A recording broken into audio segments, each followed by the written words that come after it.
PNA Resistência, introdução. Começamos por um navio navegando em velocidade constante e o que ele precisaria para se manter assim do ponto de vista da física clássica. Em primeiro lugar, a inércia. Inércia é a propriedade que a matéria tem de permanecer na velocidade em que está, até que uma força atue e altere essa condição. Portanto, a força, descrita por Isaac Newton, é uma ação capaz de alterar o estado inercial de uma massa. Por isso, a sua fórmula é descrita em função da massa do objeto e da variação de velocidade imposta a ele. Força igual a massa vezes aceleração. Força demanda energia, ou produz energia. Portanto, a fórmula de energia está diretamente relacionada a ela. Energia, ou trabalho, medida em joules, BTUs, calorias, quilowatt-hora, como na sua conta de luz. Energia é igual a força vezes deslocamento, a distância que essa força deslocou a massa. Num sistema simples de peso e roldana, você coloca a força no tirador, essa força se transfere para o sistema. O peso ali no alto contém energia potencial que você transfere do seu braço para o sistema cabo roldana peso. Houve realização de trabalho. Quando você solta o cabo, a mesma energia que você entregou ao sistema é liberada, porém num tempo diferente, num tempo muito menor. Essa intensidade de troca de energias é o significado da potência. Potência é trabalho sobre tempo. Você pode ter a mesma quantidade de energia, porém potências diferentes. A energia é conservativa, ela não se altera. A potência muda em função do tempo. Substituindo na fórmula trabalho por força vezes distância, chegamos em outra equação geral de potência. Força vezes velocidade, muito aplicada aqui no PNA. São sistemas básicos de 3 variáveis interrelacionadas. Você conhece 2, a terceira é descoberta. São funções simples e, quando queremos analisar sistemas desse tipo, 3 variáveis, é comum isolarmos uma delas, mantendo-a constante, para analisar a relação entre as duas que sobraram. Por exemplo, a relação entre força e potência, mantendo a velocidade constante. Ou a relação de energia ao longo do tempo, mantendo a potência constante. Isso é vocabulário de matemática, vocabulário de física. Isso é a base do PNA, que você deve entender para seguir adiante. E voltamos agora ao nosso sistema navio. Navio na água, velocidade. Se o navio está em velocidade constante, é porque o resultante das forças que atuam sobre ele é nula. Há um hélice impelindo para avante, portanto tem que haver uma força igual em sentido contrário, anulando a força do hélice. Essa força é o objeto do estudo do capítulo, a resistência. Para nós, práticos, isso constitui um instrumento de trabalho, porque navios não têm freio. Portanto, a força de resistência é nossa aliada na hora de parar um navio dentro do porto para atracá-lo, por exemplo.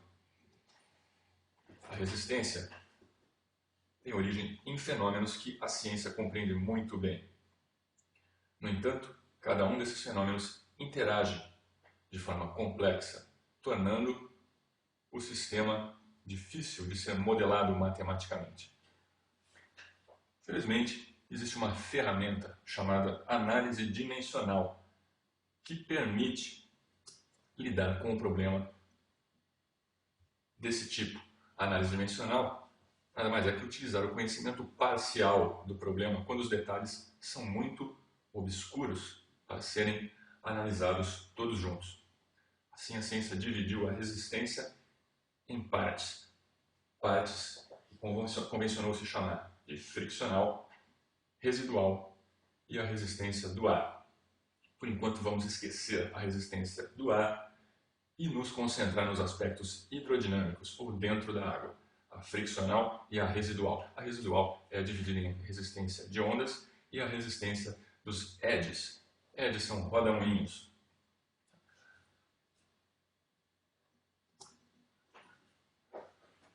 O cientista William Froude, na Inglaterra, em 1870, foi um dos pioneiros nos estudos dos aspectos resistivos. Ele abordou o problema pela parte friccional, conseguindo calcular a sua componente. Por que ele fez isso?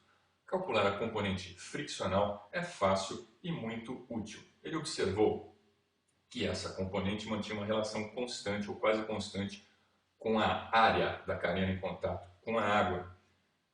Percebeu que essa relação era constante para determinados comprimentos, ou mais especificamente para comprimentos maiores do que 50 pés. Conveniência de estudar isoladamente esse aspecto resistivo, o friccional, é que ele sozinho representava 80% da resistência total de um navio mercante, um navio lento da época do Froude. Navios que andam até 8, 10 nós. São navios onde a resistência friccional é quase tudo que interessa saber sobre resistência. Já nos navios mais rápidos, como os de guerra, por exemplo, a friccional ainda constitui parte importante. No entanto, a componente que sobra, a residual, divide com ela a importância, meio a meio. Navios em velocidade têm metade da sua resistência composta pelo que Froude chamou de residual. Isso, em 1872, era tecnologia de ponta. Tanques de prova, onde se mediam resistências em modelos. Isso só existia na Inglaterra, na época. Embarcações de guerra eram tecnologia de ponta na época. Quem dominava a construção e a tecnologia dominava o mundo, e não é à toa que a Inglaterra era dona do mundo nessa época. Lá o Froude, com os tanques de prova, estudou e produziu tabelas empíricas que tornavam possível prever essa componente friccional dos navios antes mesmo de construí-los através de modelos em tanques de prova. Estabeleceu essa relação de proporcionalidade da resistência friccional com a área, a velocidade e o comprimento do navio. Muito bem. Isso, apesar de ser feito de forma séria e pioneira pelo Froude, já era de certa forma conhecido, já se sabia que a componente friccional, ou o atrito entre o líquido e o costado do navio, eram a principal força resistiva. No entanto, o Froude foi além. Ele conseguiu descrever a outra parte, que ninguém havia feito ainda, a que ele chamou de residual. Ele identificou o parâmetro ou a variável capaz de prever essa resistência além da friccional. Esse parâmetro nada mais é do que a relação entre o comprimento do navio e o comprimento das ondas que ele produz. Isso está sintetizado nesta fração matemática, velocidade sobre raiz de comprimento. E nós vamos ver mais para frente por que esta fração descreve a relação comprimento do navio pelo comprimento das ondas que ele produz. Assim, identificando essas duas partes e conseguindo modelar elas matematicamente, o Froude foi capaz de extrapolar as dimensões. Ele enquadrou esse modelo matemático na lei de similitude de Newton, aí que está o pulo do gato do Froude. Fazendo isso, ele tornou-se apto a projetar navios em miniatura, testá-los em tanque e saber o comportamento hidrodinâmico do navio antes de construí-lo. Assim você podia construir navios de guerra que eram extremamente caros de forma mais eficiente, pesquisá-los antes de colocá-los na água.